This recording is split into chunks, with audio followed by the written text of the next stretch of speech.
Good morning বন্ধুরা, welcome back to my channel. কেমন আছো তোমরা সবাই? আই হোপ তোমরা অনেক ভালো আছো। আমিও ভীষণ ভালো আছি। আমি খুশি আর তোমরা দেখছো খুশিস লাইফস্টাইল। আর আজকে দেখো মঙ্গলবার আর এই সকাল 9টার মতন বাজে। এই এখন থেকে তোমাদেরকে সাথে নিয়ে ব্লগটা শুরু করছি। আই হোপ তোমাদের অনেক ভালো লাগবে। তো দেখো সকালে ব্রেকফাস্টে আমি ডিমের ভুর্জি বানিয়ে নিলাম টমেটো দিয়ে। তারপরে রুটি দিয়ে আমি এটা খাবো এখন সকালের টিফিন। তো দুটো রুটি আর এই ডিমের ভুর্জি সকালের টিফিনটা আমি করে নেব। আর বন্ধুরা, তোমরা হয়তো এটা ভাবছো যে কেন আমি মায়ের বাড়িতে এতদিন ধরে আছি, এর আগে তো এতদিন আমি থাকি না। কিন্তু হচ্ছে আমার মায়ের শরীরটা ভীষণই খারাপ, মায়ের জ্বর এসেছে কালকে রাত থেকে। মা উঠতে পারছে না, তাই জন্য আমি এখানে আছি। মায়ের শরীরটা একটু ভালো হলে তারপরে আমি চলে যাব। মায়ের শরীর খারাপ দেখে যেতেও ভালো লাগছে না, আর মাও সব কাজকর্ম করে উঠতে পারছে না। তাই জন্য আমি মায়ের সাথে সাথে কাজকর্মগুলো করে দিচ্ছি আর এখানে আছি আর কি। তো আজকের ভিডিওটা শেষ পর্যন্ত দেখতে থাকো। আই হোপ তোমাদের অনেকই ভালো লাগবে আজকের ভিডিওটা দেখতে। তো দেখো টিফিনটা করে নিয়েছি, এরপরে জানলাটা খুলে দেব, তারপরে বিছানাটা আমি গুছিয়ে দেবো। একে একে যেমন ওখানে কাজ করি সেরকম এখানেও আমি কাজ করে নিচ্ছি। তো দেখো জানলায় এরকম নেট লাগানো আছে মায়েদের, কারণ মায়েদের বাড়ির এখানে ভীষণ মশা আর পোকামাকড়ও থাকে, সেই কারণে বাপি নেটটা লাগিয়ে দিয়েছে যাতে মশা না ঢুকতে পারে এই কারণে। তো দেখো বিছানাটা আমি এখন গুছিয়ে নিচ্ছিলাম, তার কিছুক্ষণ পরে মুম্মু স্কুল থেকে চলে এসেছে। তো ওকে দেখানোর জন্য আবার চলে এলাম। ওর স্কুল ইউনিফর্মটা তোমরা হয়তো দেখোনি, কত সুন্দর লাগছে ওকে দেখতে স্কুল ড্রেস পরে। তো বিছানা গোছাতে গোছাতেই চলে গেছিলাম, তারপরে আবার বাদবাকি বিছানাটা গোছাচ্ছি। আর মুম্মু দেখো ক্যামেরা চলছে বলে বারবার ক্যামেরার সামনে আসছে আর বদমাশি করছে। আর দেখো আমাদের যখন শরীর টরীর খারাপ হয় মা বাপি কত যত্ন করে, কত কেয়ার করে। আর আমাদেরও যখন উচিত মা বাপিরও যখন শরীর টরীর খারাপ করবে পাশে থাকা। আর আমার মায়ের কি বলো তো, কাজকর্ম না করে দিলেও যদি পাশে থাকি আর একটু বক বক করি তাহলে আমার মা অনেকটাই সুস্থ হয়ে যায় আর কি। তো মা বলে আর কি যে আমাকে কোনো কাজ করে দিতে হবে না, একটু পাশে দাঁড়িয়ে থাক, একটু কথা বল, তাহলেই ভালো লাগে। আসলে মা আর বাপি একা একা থাকে তো সারাদিন। দিদিরও বিয়ে হয়ে গেছে, আমারও বিয়ে হয়ে গেছে, বাড়িতে তো আর কেউ থাকে না, সেই কারণে মায়েরও ভালো লাগে না সবসময় একা একা থাকতে। আর দেখো বাপি কত কুল এনেছে, এক ঝুড়ি ভর্তি কুল নিয়ে এসেছে। তো মা বলছে কুলের চাটনি বানাবে আর কি। তো দেখো এখানে বেসিনের মধ্যে আমি মাছটা ধুয়ে নিচ্ছি। বাপি আজকে ভেটকি মাছ নিয়ে এসেছে। বাপিকে বলেছিলাম যে পমফ্রেট মাছ বা ইলিশ মাছ বা লটিয়া মাছ কোনো মাছ পেলে এনো, আমার ওই সমস্ত মাছ খেতেই ভালো লাগে। কিন্তু কোনো রকম মাছ বলছে বাজারে আজকে বেশি ওঠেনি, সেই কারণে ভেটকি মাছ পেয়েছে, তাই কারণে নিয়ে এসেছে। তো বাপির জন্য ফুলকপি আলু দিয়ে ভেটকি মাছের ঝোল করব, আর আমি মাছটা ভাজাই রেখে দেবো। মুম্মু আর আমি মাছটা ভাজা খাবো। আমার মাছের ঝোল খেতে খুব একটাও ভালো লাগে না, সেই কারণে আমি আর মুম্মু ভাজা মাছ খাবো, আর বাপি মায়ের জন্য ফুলকপি আলু দিয়ে মাছের ঝোল করে নেব। তো দেখো মাছটা পরিষ্কার করে ধুয়ে নিচ্ছি, আঁশ বাপি ছাড়িয়েই নিয়ে এসেছে, তাও একবার ভালো করে পরিষ্কার করে নুন হলুদ মাখিয়ে রেখে দিচ্ছি কিছুক্ষণের জন্য। তো এর মধ্যে আমি একটুখানি শ্যাম্পু করে নেব, আজকে মাথাটার যন্ত্রণা হচ্ছিল, তো সেই কারণে ভাবছি যে মাথাটা শ্যাম্পু করে নিই, তাহলে যদি ভালো লাগে। আর মুম্মু ওই ভুজিয়া দেখে খুব বায়না করছিল ভুর্জি খাবো ডিমের, তাই জন্য ওকেও আমি ডিমের ভুর্জি বানিয়ে দিয়েছি। আর ওর ভীষণ ভালো লেগেছে খেতে, ও বলছে খুব টেস্টি হয়েছিল আর কি।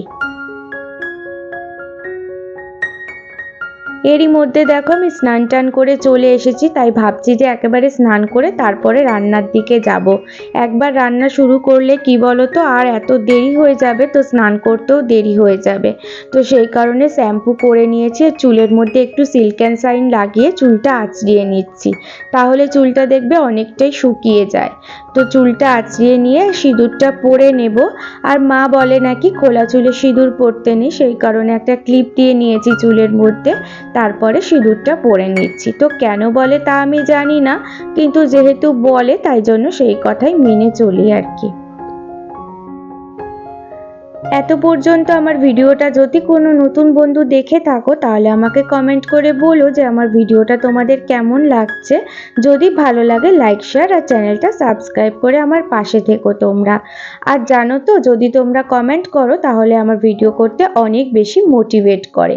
তো দেখো, লোহার কড়াইয়ের মধ্যে আলুটা, পেঁয়াজ, রসুন, আদা বাটা আর সমস্ত মশলা দিয়ে কষিয়ে নিচ্ছি, আর ওদিকে মাছ ভাজা আর ফুলকপিটা ভেজে রেখে দিয়েছি। তো এই লোহার কড়াইটা এত সুবিধা হয় না রান্না করতে, কোনো রকম লেগে যায় না, আর গ্যাসটার ফ্লেমটা জোরে করেও বেশ রান্নাটা করা যায়। তো সেই কারণে আমি ওখানেই লোহার কড়াইতে সমস্ত কষিয়ে টষিয়ে নিয়ে তারপরে আমি সিলভারের কড়াইতে ঢেলে নেব। তো আর খুব তাড়াতাড়ি রান্নাটা করতে হয়েছে জানো তো, তোমাদেরকে আমি দেখাতে পারিনি, আর যেহেতু স্নান টান করে করেছি তাড়াতাড়ি করে রান্না করেছি। ফুলকপি আলু দিয়ে মাছের ঝোল করেছি, লাল শাক ভাজা করেছি, কুলের চাটনিটা মা করেছে একটুখানি উঠে, আর পেঁয়াজ কলি আলু ভাজা করেছিলাম, ডাল রান্না হয়েছে, আর এই যে মাছ ভাজাটা মুম্মুর আর আমার জন্য করে নিয়েছি। তো এই যে রান্না বান্না তো সব কমপ্লিট হয়ে গেছে। তো গ্যাস কাউন্টারটা ভালো করে এবারে ক্লিন করতে হবে। দেখো কেমন অগোছালো হয়ে গেছে। তো প্রথমে মাছের কড়াই থেকে বাটিতে ঢেলে নিয়ে তারপরে একে একে পরিষ্কার করে নেব আমি।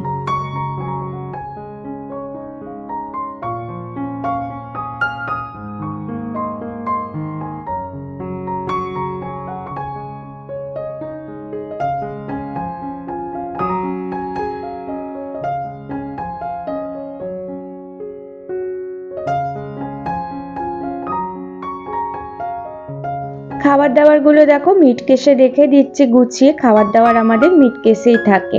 আর বাপি কত ফল এনেছে, মায়ের শরীরটা খারাপ সেই কারণে ফল এনেছে, আর আমার কলা খেতে ভীষণই ভালো লাগে তাই জন্য কলাও নিয়ে এসছে, আর বেদানা নিয়ে এসছে। দিদির শরীরে রক্ত অনেকই কম, ডাক্তার দেখিয়েছিল, ওকে হিমোগ্লোবিন অনেক কম বলেছে, বেদানা খেতে বলেছে, সেই কারণে বাপি অনেক ফল নিয়ে এসেছে। তো এই যে দেখিয়ে দিলাম, আর এই যে গ্যাসটা ভালো করে মুছে নিচ্ছি, তারপরে খাওয়ান দাওয়ান করবো আমরা সবাই। রান্নাঘরটা যতক্ষণ না পরিষ্কার হয় দেখবে মনটা একদম ভালো লাগে না রান্নাঘর নোংরা থাকলে। তো এই যে রান্নাঘরটা পরিষ্কার হয়ে গেলে তখন মনে হয় অনেকটা কাজ এগিয়ে গেল, আর খুব ভালোও লাগে দেখতে। তো এই যে প্রথমে রান্না বান্না সেরে রান্নাঘরটা পরিষ্কার করে তারপরেই খাবো, আর স্নানটা যেহেতু হয়ে গেছে অনেকটাই কাজ এগিয়ে গেছে, আর এরপরে যদি স্নান করতাম তাহলে অনেকটা দেরি হয়ে যেত। ওই জন্য মাছটা যখন পরিষ্কার করে নিয়েছি তারপরে আমি স্নানটা তাড়াতাড়ি করে নিয়েছি। তারপরে গ্যাসটা মুছে এই যে কৌটোগুলো ভালো করে পরিষ্কার করে এবারে রেখে দেব।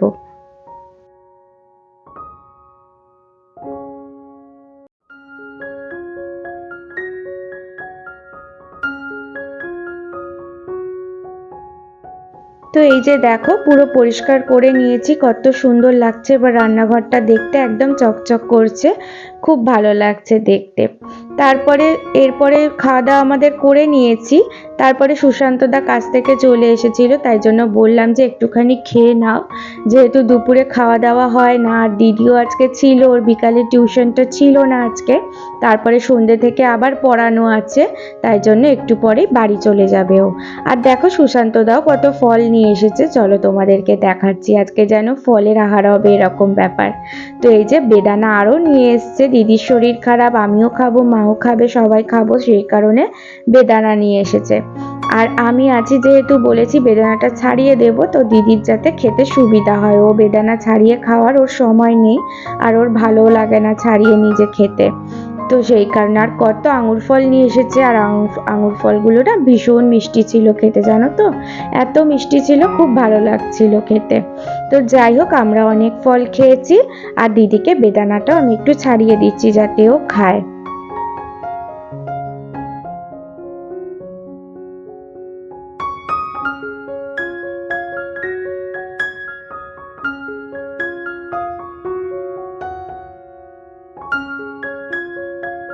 তো বেদানাটা ছাড়িয়ে এখন আমরা সবাই বেদানা খাবো, তারপরে তোমাদের সাথে আমি দেখা করব ঠিক সন্ধেবেলায়। তো চলো সন্ধেবেলায় তোমাদের সাথে দেখা করছি।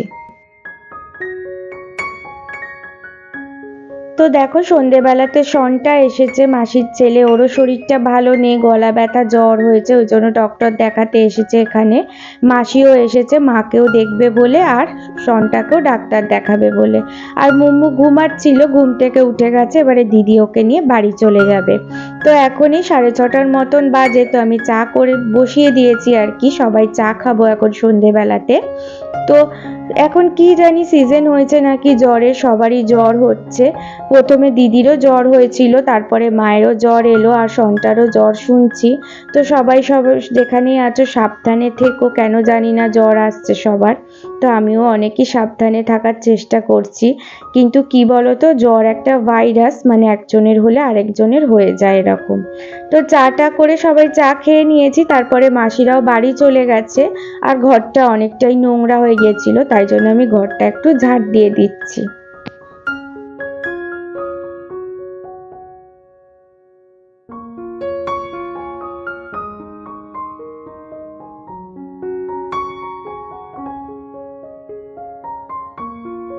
তো ঘরটর দেখো ঝাড়তেও আমার হয়ে গেছে, তারপরে কতগুলো বাসন পড়েছিল বেসিনে, তো সেগুলো আমি মেজে দিচ্ছি।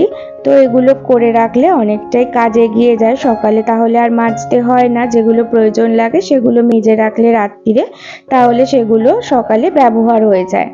তো এই যে বাসনগুলো মেজে নিচ্ছি। আর আজকের ভিডিওটা তোমাদের কেমন লাগলো তোমরা একটা কমেন্টের মাধ্যমে আমাকে জানিও। আর যারা দেখতে দেখতে এত শেষ পর্যন্ত চলে এসছো আমার ভিডিওটা, তারা লাইক আর শেয়ার, চ্যানেলটা সাবস্ক্রাইব করে দিও। আর পাশে থাকা বেল আইকনটাও প্রেস করে দিও, তাহলে সবার আগে ভিডিও দিলে নোটিফিকেশন তোমাদের কাছে গিয়ে পৌঁছাবে। আর যদি খুব ভালো লাগে তাহলে বন্ধু ফ্যামিলির সাথেও শেয়ার করতে পারো। তো আজকে ভিডিওটা এখানেই শেষ করলাম। সবাই খুব ভালো থেকো, সুস্থ থেকো। গুড নাইট সবাইকে, টাটা।